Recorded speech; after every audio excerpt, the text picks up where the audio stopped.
প্রথম কথা, এখানে দুটো দিক আছে। এই যে স্বাস্থ্য ভবন ঘেরাও করতে ডাক দিয়েছে বিজেপি, প্রথম কথা, বিজেপির এ ধরনের কথা বলার, কাজ করার কোনো নৈতিক অধিকার নেই। বিজেপি মানে হচ্ছে উন্নাও, হাথরাস, প্রয়াগরাজ, বিলকিস, মধ্যপ্রদেশ, মণিপুর, মহিলা কুস্তিগিরদের শ্লীলতাহানি পর পর পর পর পর পর গত কয়েকদিনে গতকাল যে ধরনের ঘটনা ঘটেছে, কোথাও মহারাষ্ট্রে ঘটছে, উত্তরাখণ্ডে ঘটেছে, উত্তরপ্রদেশে ঘটেছে, আজ আবার মহারাষ্ট্রে শ্লীলতাহানি, ধর্ষণ পরপর। বিজেপি সেগুলো না সামলে ডবল ইঞ্জিন সরকারের জামানায় যা যা ঘটছে তাদের রাজ্যে, তারা এখানে কথা বলছে কি? আর কেন স্বাস্থ্য ভবন? তদন্তটা এখন সিবিআই এর হাতে, রাজ্যের হাতে যতদিন ছিল। কলকাতা পুলিশ 12 ঘন্টার মধ্যে একজন অ্যাকিউজকে ধরেছে, তদন্ত চলছিল। মুখ্যমন্ত্রী বলেছিলেন আর 3-4 দিন যদি সময় পাওয়া যেত, ব্রেক থ্রু হয়ে যেত, আরো যদি কিছু হওয়ার থাকে। তার বদলে সিবিআইয়ের হাতে চলে গেছে, আমরা কোনো আপত্তি করিনি। কিন্তু এবার যা যা ন্যায় বিচার, তদন্ত, এগুলো তো সিবিআই দেবে, তো স্বাস্থ্য ভবনে কেন যাবে? তো বিজেপি তো, সিবিআই তো বিজেপির শাখা সংগঠন, তো সিবিআই সিজিও কমপ্লেক্সে যাক তদন্তের অগ্রগতি দেখতে। সিবিআই, বিজেপির যা যা দাবি দাওয়া আছে, তো সেগুলো গিয়ে সিবিআই এর সঙ্গে কথা বলুক। তো তার সঙ্গে রাজ্য সরকার, স্বাস্থ্য ভবন, পুলিশ, এগুলোর তো আর কোনো সম্পর্ক নেই। আজকে 8 দিন হয়ে গেল সিবিআই তদন্ত করছে আরজিকর কাণ্ডে, তা এখনো তো তেমন কোনো ব্রেক থ্রু এলো না। সিবিআই এর হাতে মামলাটা গেছে, তারপর প্রায় 8 দিন হয়ে গেছে, এবং আমরা এখনো পর্যন্ত কোনো বড় ব্রেক থ্রুর খবর কেউ পাননি। বরং এই কুৎসিত ঘটনা আরজিকরের 12 ঘন্টার মধ্যে কলকাতা পুলিশ একজনকে অ্যারেস্ট করেছিল, তারপরে তদন্ত দ্রুত এগোচ্ছিল। মুখ্যমন্ত্রী বলেছিলেন ফাস্ট ট্র্যাক কোর্টে বিচার হবে, ফাঁসি প্রেয়ার দেয়া হবে, এবং যদি তারপরেও রোববারের মধ্যে না হয় আমরা সিবিআইকে দিয়ে দিতে প্রস্তুত। তার মাঝখানেই সিবিআইয়ের হাতে চলে গেছে, তারপরে 8 দিন হয়ে গেছে। তো এখন আগামীকাল 22 তারিখ দিল্লিতে সুপ্রিম কোর্টে সিবিআইকে রিপোর্ট দিতে হবে, আর 23 তারিখ কোর্টে, এখানকার কোর্টে, যে গ্রেফতার কলকাতা পুলিশ যাকে করেছিল তার কোর্ট প্রোডাকশন দিতে হবে সিবিআইকে 23 তারিখ। ফলে আমরা পরিষ্কার বলতে চাই, কাল সুপ্রিম কোর্টে সিবিআই জানিয়ে দিক যে তাদের তদন্ত শেষ, তারা জানিয়ে দিক তারা কিনারা করেছে, তারা কিনারা করে ফেলেছে, সেটা সুপ্রিম কোর্টকে জানিয়ে দিক। এতদিন তো সময় পাওয়া গেল। এবং 23 তারিখ কোর্টে চার্জশিটটা দিয়ে দিক যে অ্যাকিউজড হয়েছে তার বিরুদ্ধে, যে অ্যাকিউজডকে কলকাতা পুলিশ গ্রেপ্তার করেছে, সেখানে চার্জশিটটা 23 তারিখ কোর্টে জমা করে দিক সিবিআই, এবং সেখানে ফার্দার ইনভেস্টিগেশনের প্রেয়ার দিয়ে জমা করুক, যে ফার্দার ইনভেস্টিগেশন চলবে, তাতেও যদি নতুন কাউকে আমরা দোষী পাই আমরা পরে ইনক্লুড করব, সাপ্লিমেন্টারি চার্জশিট ফাইল হবে। তো এখন সেইখানে দাঁড়িয়ে এই যে পরশুর কোর্ট, 23 তারিখের কোর্ট, তো যে অ্যাকিউজড হয়েছে এতদিন তো সিবিআই এর কাস্টাডিতেই আছে, সিবিআই তো তাকে 8 দিন ধরে সিবিআই এর হাতে আছে। তো এখন তাকে চার্জশিটটা সিবিআইকে 23 তারিখ ক্লিয়ার করে বলতে হবে সেই দোষী, এই হচ্ছে চার্জশিট। তার সঙ্গে বলতে হবে ও একা ছিল নাকি আরো কেউ ছিল। যদি একা থাকে তাহলে ওটা ফাইনাল চার্জশিট, আর যদি অন্য কেউ থাকে বলে তদন্ত চালাতে হবে তাহলে সিবিআই কোর্টে প্রেয়ার দেবে ফার্দার ইনভেস্টিগেশন, পরে সাপ্লিমেন্টারি চার্জশিট যোগ হবে। কিন্তু এটা আমরা 22 তারিখে সুপ্রিম কোর্টে যে রিপোর্ট দেবে এবং 23 তারিখ স্থানীয় কোর্টে যে পিসি প্রোডাকশন আছে অ্যারেস্টেড অ্যাকিউজডের, সেখানে সিবিআই এর কাছে স্পষ্ট কনক্লুসিভ বার্তা চাই। আরজিকরের দুর্নীতির বিষয়ে ইতিমধ্যে সিট গঠন করেছে রাজ্য সরকার, কিন্তু আজকে প্রাক্তন ডেপুটি সুপার আক্তার আরজিকর, তিনি ইডি তদন্ত হচ্ছে হাইকোর্টে গেছেন এবং হাইকোর্ট তার আবেদন গ্রহণ করেছে। এই দাবিটা ঠিক বিজেপিও করছে যে ইডি তদন্ত করুক, তাদের প্রকৃত সত্য বেরিয়ে আসবে, ধামাচাপা দিয়ে দেবে রাজ্য সরকার।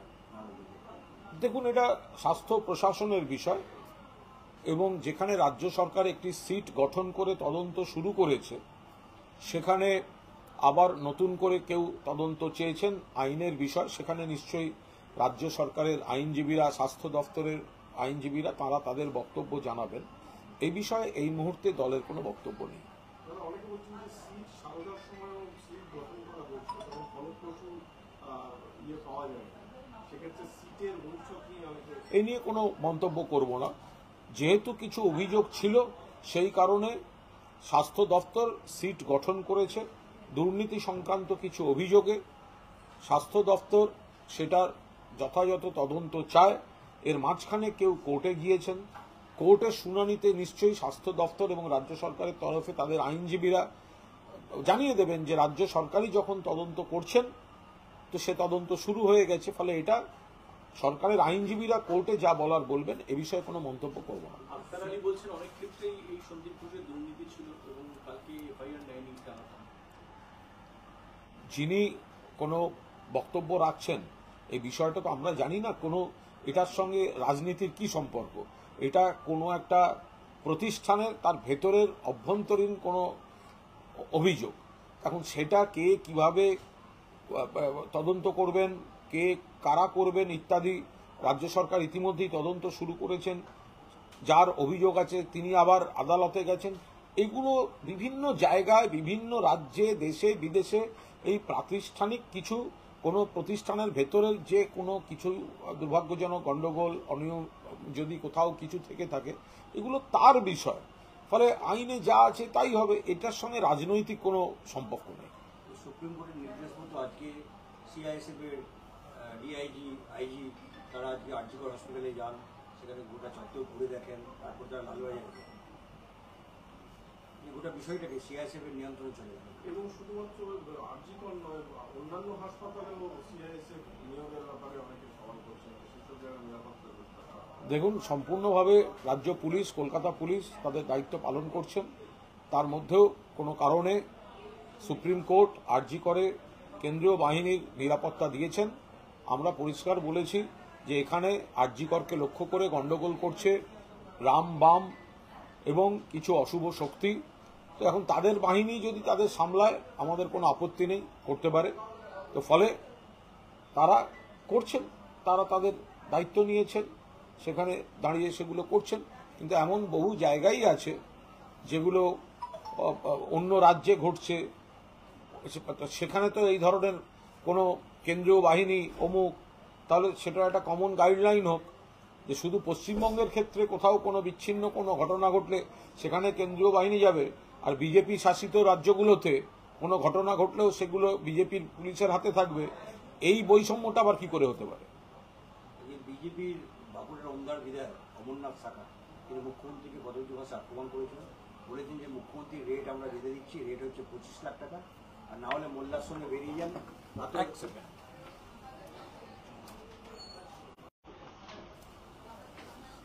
হ্যাঁ, যে 25 লাখ টাকা রেট বেঁধে দিলাম আমরা, আর না হলে মোল্লার সঙ্গে বেরিয়ে যান, তাতেও রেট করছে। দেখুন, এই বিজেপির এই ওন্দার এমএলএ চরম অপমানজনক, কুৎসিততম, সাম্প্রদায়িক, মহিলাদের অসম্মান করা, ভারতবর্ষের একমাত্র মহিলা মুখ্যমন্ত্রীকে এই পরিমাণ অপমান করা। এখন যদি তার সমান খারাপ ভাষা বলে তাকে আক্রমণ করতে যাই, সেটা খুব রুচিসম্মত হবে না। এটা বিজেপির কোনো পদক্ষেপ নেওয়া উচিত, কারণ আমাদের নেতা কর্মীদেরও ধৈর্যের একটা সীমা আছে। একতরফা ভুয়ো পোস্ট, ফেক নিউজ, একটা কুৎসিত ঘটনা ঘটেছে, ব্যবস্থা হচ্ছে, তদন্ত এখন সিবিআই করছে, রাজ্য সরকার যা করার করেছেন, কিন্তু মাননীয় মুখ্যমন্ত্রীকে যে কুৎসিত ভাষায় আক্রমণ করেছে তাকে আইনত যা যা শাস্তি দরকার সেটা দেওয়া উচিত। পাশাপাশি এই কালচারটা বিজেপি তারা এন্ডোর্স করছে নাকি এন্ডোর্স করছে না, সেটা বিজেপি নেতারা স্পষ্ট করুন। যে এই ভাষাগুলো চলবে, তাহলে আমরাও বিজেপি নেতাদের সম্পর্কে এই ভাষাগুলোতে যাব। বিজেপির নেতারা আমাদের নেত্রীকে কুৎসিততম ভাষায় আক্রমণ করবেন, আর আমরা তাদের ফুলচন্দন দিয়ে রসগোল্লা খাওয়াবো, দুটো তো একসঙ্গে হবে না। আমরা এক হচ্ছে আইনি ব্যবস্থা হোক, আর দুই হচ্ছে বিজেপি বলুক ওটা সমর্থন করে কি করে না। আমাদের কোনো নেতা বা নেত্রী খারাপ বললে আমরা যেমন বলি দল অনুমোদন করে না, এখনো পর্যন্ত বিজেপির এই সুকান্ত বাবু বা কেউ দল অনুমোদন করে না, এই ন্যূনতম কথাটাও তো কেউ বললেন না। তো তাহলে আমাদের কোনো নেতা যদি প্ররোচিত হয়ে বা ধৈর্য হারিয়ে এবার বিজেপি নেতা নেত্রীদের সম্পর্কে এই কুৎসিত কথাগুলো বলতে থাকেন, তখন তৃণমূলের দোষ হয়ে যাবে। আর একটা বিষয় আপনাদের বলে দিই, একটা কথা যে বারবার বলা হচ্ছে এটা অত্যন্ত জরুরি, সেটা হচ্ছে একজন এর বাড়িতে 10 লাখ টাকা দেওয়া হবে বলা হয়েছিল, 10 লাখ টাকা দেওয়া হবে বলা হয়েছিল, রেট বেঁধে দিচ্ছি। রেট কি 10 লাখ? কুৎসিত ভাবে এই কথাগুলো বলা হচ্ছে। আমি খুব স্পষ্টভাবে জানিয়ে দিতে চাই যে মহিলাদের ক্ষেত্রে ধর্ষিতা, শ্লীলতাহানি, খুন হওয়া, এই ক্ষেত্রে ক্ষতিপূরণের একটা ন্যাশনাল গাইডলাইন আছে। ন্যাশনাল গাইডলাইন, একটা ন্যাশনাল গাইডলাইন আছে যে এই ধরনের ক্ষেত্রে পরিবারকে কতটা মানে ক্ষতিপূরণ দেয়া যায় বা দেয়া উচিত, সেটা এই গাইডলাইন অনুযায়ী, যেখানে loss of life, loss of life, loss of লাইফটা আছে 1 নম্বরে, তার মিনিমাম লিমিট অফ কম্পেনসেশন হচ্ছে 5 লাখ টাকা, অর্থাৎ ন্যূনতম 5 লাখ টাকা দিতে হবে, এবং আপার লিমিট অফ কম্পেনসেশন 10 লাখ টাকা, আপার লিমিট 10 লাখ টাকা। তো সেখানে যদি এই নৃশংস ঘটনায় সরকারের কর্তব্য পালন করতে সর্বোচ্চ সীমার ক্ষতিপূরণটা যদি কেউ কোথাও বলেও থাকেন, তার মানে কি রেট বেঁধে দেয়া? এটা কোন ধরনের ভাষা? এই তালিকাটা সারা দেশের ক্ষেত্রে প্রযোজ্য। 1 নম্বর হচ্ছে লস অফ লাইফ, একটা হচ্ছে গ্যাং রেপ, এক্ষেত্রেও 5 লাখ টাকা ন্যূনতম, 10 লাখ টাকা সর্বোচ্চ। রেপ 4 লাখ টাকা ন্যূনতম, 7 লাখ টাকা সর্বোচ্চ। এই করতে করতে অপরাধের বিভিন্ন ধরনের অপরাধ মেনশন করে তার ক্ষতিপূরণ কি দেওয়া হবে। দেখুন, এগুলো এমন ক্ষতি যে টাকা দিয়ে ক্ষতিপূরণ হয় না। আই রিপিট, এগুলো এমন ক্ষতি যে টাকা দিয়ে ক্ষতিপূরণ হয় না। তবু সরকার তার কর্তব্য পালন করার জন্য একটা গাইডলাইন রয়েছে, একটা দেশের গাইডলাইন, সারা দেশের গাইডলাইন। তো সেইখানে সর্বোচ্চ যে ক্ষতিপূরণটা 10 লক্ষ টাকা, সেইটা বলা হলে ইচ্ছা মতো বলা হচ্ছে এর রেট বেঁধে দিচ্ছি, উনি রেট বেঁধে দিয়েছেন। মানে কি? এটা তো কোনো বিজেপি শাসিত সরকারে হলেও এই ধরনের ঘটনায় এই আর্থিক মূল্যই দেওয়া হয়।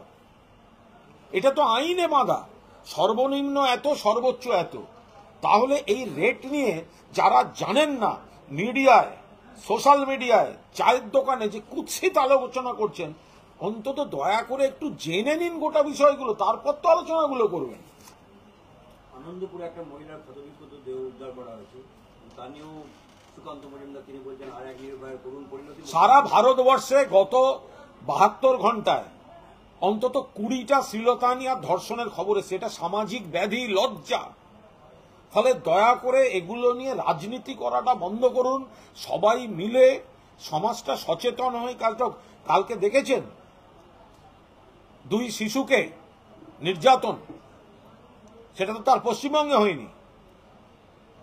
সেখানে কি পরিমাণ মানুষ মহারাষ্ট্রে উত্তাল, অবরোধ, পুলিশ লাঠিচার্জ করছে, দেখেছেন আপনাদের এলাকায়, বিজেপি শাসিত এলাকায়।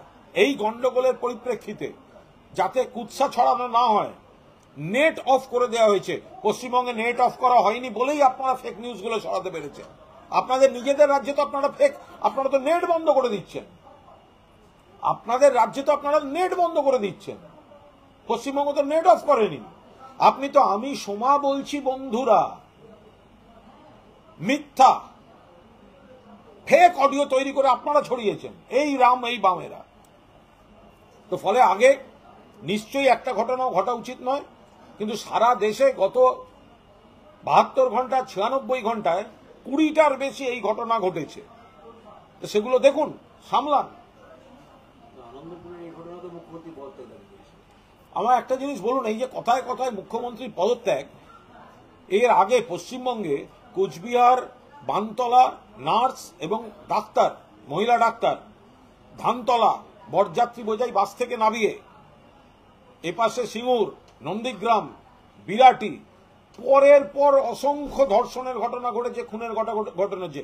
একবারে মুখ্যমন্ত্রী পদত্যাগ করেছেন, জ্যোতিবাবু পদত্যাগ করেছেন, বুদ্ধবাবু পদত্যাগ করেছেন, উন্নাও, হাথরাস, প্রয়াগরাজ পদত্যাগ করেছেন যোগী আদিত্যনাথ, বিলকিস পদত্যাগ করেছেন গুজরাটের মুখ্যমন্ত্রী, মধ্যপ্রদেশ পদত্যাগ করেছেন মধ্যপ্রদেশের মুখ্যমন্ত্রী, মণিপুর সরকার ভেঙে দেওয়া হয়েছে, ইস্তফা দিয়েছে। সাক্ষী মালিক, মহিলা কুস্তিগিররা, তাদের শ্লীলতাহানি করেছে এমপি ব্রিজভূষণ বিজেপির, শেষ দিন পর্যন্ত তাকে কোলে নিয়ে বসেছিলেন নরেন্দ্র মোদী আর অমিত শাহ পার্লামেন্টে। ব্যবস্থা নিয়েছেন? নেননি।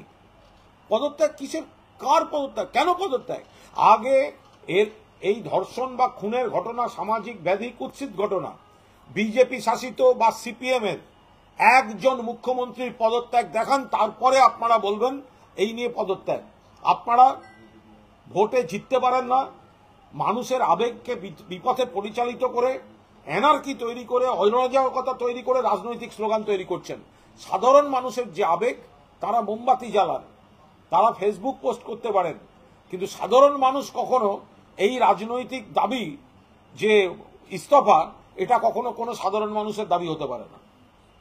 আজকে কংগ্রেসের পক্ষ থেকে আরজিকর কাণ্ডে বিভিন্ন জায়গায়, হ্যাঁ, আমি দেখলাম প্রদীপ ভট্টাচার্য মর্নিং ওয়াকে বেরিয়েছেন, খুব ঠান্ডা মাথায় হাঁটতে হাঁটতে নিজে ধরে বাসে উঠলেন, পুলিশ ভ্যানে উঠলেন এবং পুলিশ তাকে যথেষ্ট যত্ন করে তুলল।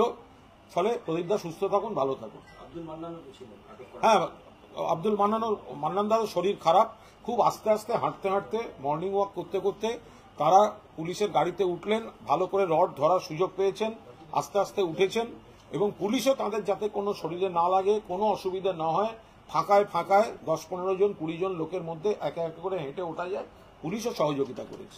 শুভেন্দু অধিকারী তিনি বলছেন যে ওষুধ পাচার চক্রের চক্র জেনে যাওয়াতেই পরিকল্পনা করে খুন করা হয়েছে। শুভেন্দু অধিকারী অবিলম্বে তার স্টেটমেন্টটা সিবিআইতে রেকর্ড করান।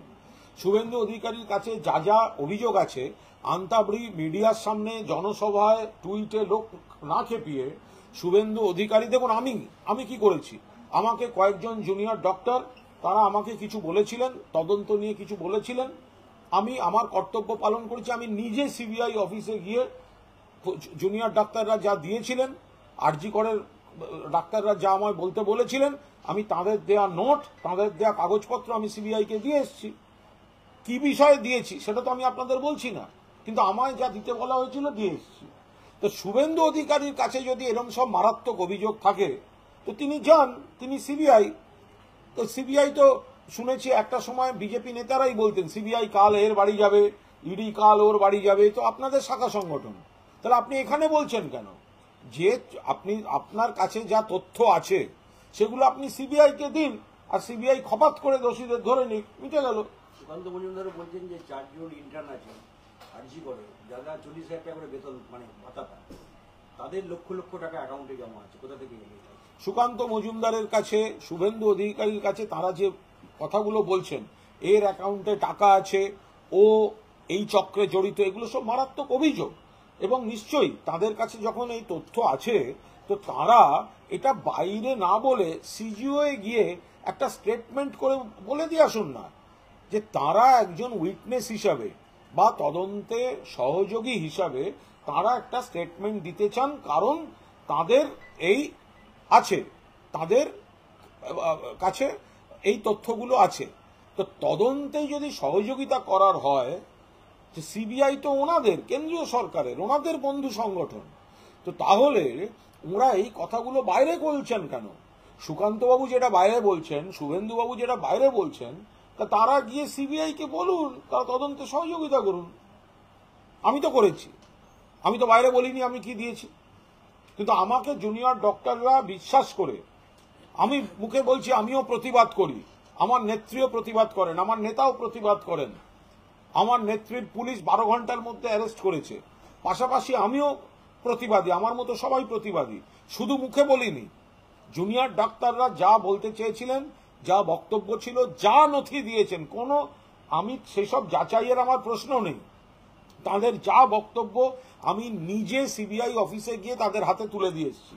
তো তাহলে সুকান্তবাবু আর শুভেন্দুবাবু, আপনাদের কাছে এত বড় বড় সব তথ্য রয়েছে, তো আপনারা গিয়ে সেটাকে দিয়ে আসুন, তাহলে তো মিটেই যায়।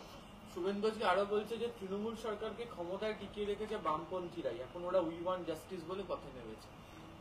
আসলে বিজেপি যে দাঁড়িয়ে আছে সেটা তো বামপন্থীদের ভোটে, কারণ এই রাজ্যের ভোট সমীকরণ বলছে তৃণমূলের ভোট কমেনি, সিপিএম এর ভোট কমেছে, সিট কমেছে, বিজেপির বেড়েছে, অর্থাৎ সিপিএম এর ভোটটা, বামেদের ভোটটা বিজেপিতে ট্রান্সফার্ড হয়েছে।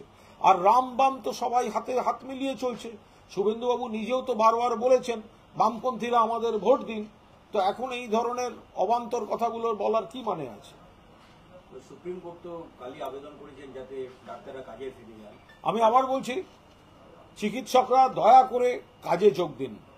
দেখুন, তদন্ত এখন সিবিআই এর হাতে। রাজ্য সরকার 12 ঘন্টার মধ্যে অ্যারেস্ট করেছে, যা যা লোকজনকে বদলি করা ইত্যাদি সব করেছে। এখন তদন্ত সিবিআই এর হাতে। চিকিৎসকরা এমন একটা পেশায় আছেন, জীবন মৃত্যু তার সঙ্গে জড়িত। লক্ষ লক্ষ মানুষ, গরিব মানুষ, শ্রমজীবী মানুষ, খেটে খাওয়া মানুষ, তারা সরকারি হাসপাতালে যান। তাদের সকলের কিন্তু বেসরকারি হাসপাতালে মোটা টাকা দিয়ে চিকিৎসা করানোর ক্ষমতা নেই। ফলে আপনাদের প্রতিবাদ নিশ্চয়ই থাকবে, ডাক্তারদের প্রতিবাদ থাকবে, ডাক্তারদের কর্মসূচি থাকবে। কিন্তু যেখানে সুপ্রিম কোর্ট বিষয়টা টেক আপ করেছেন, যেখানে সুপ্রিম কোর্ট বিষয়টা দেখছেন, যেখানে সিবিআই তদন্ত করছে, আপনাদের প্রতিবাদ থাকুক, কিন্তু দয়া করে আপনারা কাজে যোগ দিন। আমি সেই ক্ষেত্রেই বলেছি, ধরুন পুলওয়ামায় একটা রহস্যজনক বিস্ফোরণে এতজন জওয়ানের মৃত্যু হলো, সেই জওয়ানদের পরিবার তো জাস্টিস পায়নি। তা এখন জওয়ানরা যদি সীমান্ত থেকে চলে এসে পুলওয়ামায় উই ওয়ান্ট জাস্টিস বলে ধর্নায় বসেন, সীমান্ত থেকে চলে এসে কাজ বন্ধ করে দিয়ে বন্দুকগুলো পাশে রেখে দিয়ে, তাহলে সেটা কি ঠিক হয়? ঠিক দেখাবে? জওয়ানরা সেটা করেন না, কারণ তারা দেশের জন্য নিবেদিত প্রাণ। ডাক্তারদের পেশাটাও কিন্তু দেশের জন্য নিবেদিত প্রাণ।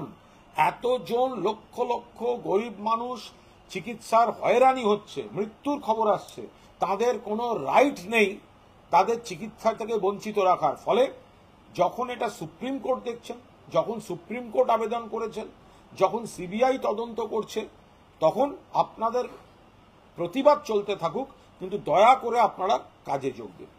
28 তারিখ তো ছাত্র পরিষদের প্রতিষ্ঠা দিবস, আপনাদের ওখানে সমাবেশ হয় নেহরু রোডে। তার আগে 27 তারিখ ছাত্রদের দিন নবান্ন চলো অভিযান বিজেপি। দেখুন, কিছু লোক গোলমাল তৈরি করার জন্য হঠাৎ ফেসবুকে ছড়াচ্ছে দায় দায়িত্বহীন একটা পোস্টার, সেটা হচ্ছে অমুক তারিখ নবান্ন চলো। এর পেছনে রাম বামের সব লোকজন আছে, তারা এগুলো প্রমোট করছে যাতে যতটা গন্ডগোল পাকানো যায়, যে এটা আপনারা সব নবান্ন চলুন। আমার প্রশ্ন, নবান্ন কেন যাবে? যারা ভোটের মানুষের সমর্থন নিয়ে নবান্ন যেতে পারে না, তারা মানুষকে বিভ্রান্ত করে নবান্নর দিকে এই দায়িত্ব জ্ঞানহীন প্ররোচনা দিচ্ছে। কেন নবান্ন? বানতলা ধানতলার সময়, কোচবিহারে বর্ণালী দত্তর সময় নবান্নে বা মহাকরণ তৎকালীন, তো তখন সরকার ইস্তফা দিয়েছিল। উন্নাও, হাতরাস, প্রয়াগরাজ, বিলকিস, মণিপুর, মধ্যপ্রদেশ, সরকার ইস্তফা দিয়েছিল। নির্ভয়া কাণ্ডের পর দিল্লির মুখ্যমন্ত্রী শীলা দীক্ষিত ইস্তফা দিয়েছিলেন। তো সুতরাং এই কথাগুলো আসছে কোত্থেকে? যারা এনার্কি তৈরি করতে চায়, প্ররোচনা দিচ্ছে অপশক্তির হাতে, এই কথাটা, এগুলোর পেছনে কারা অর্গানাইজ করাবে, কারা ফান্ডিং করছে, এগুলো সব কটা নজর রাখা উচিত এবং তদন্ত চাই। এনার্কি তৈরি করার জন্য 27 তারিখে কেউ এই প্ররোচনায় পা দেবেন না। জিজ্ঞাসা করুন, এই ধর্ষণ এবং খুন নিন্দার এটা দেখছে এখন সিবিআই। তাহলে নবান্ন কি করবে এখানে? মুখ্যমন্ত্রীর পদত্যাগ আসে কোথার থেকে?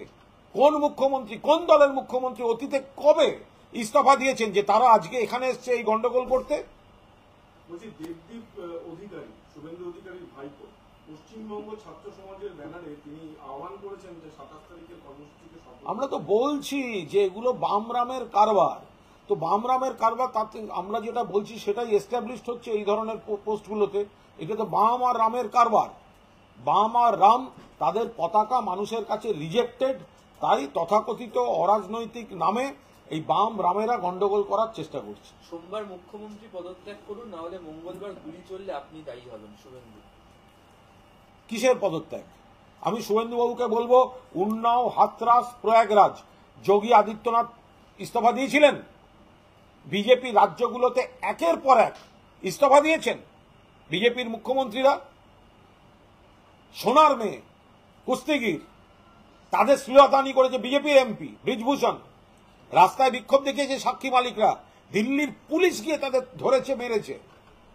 ইস্তফা দিয়েছেন, প্রধানমন্ত্রী পাশে নিয়ে বসেছিলেন। আজকে এখানে এসছেন মুখ্যমন্ত্রীর ইস্তফা চাইতে? হয় কখনো?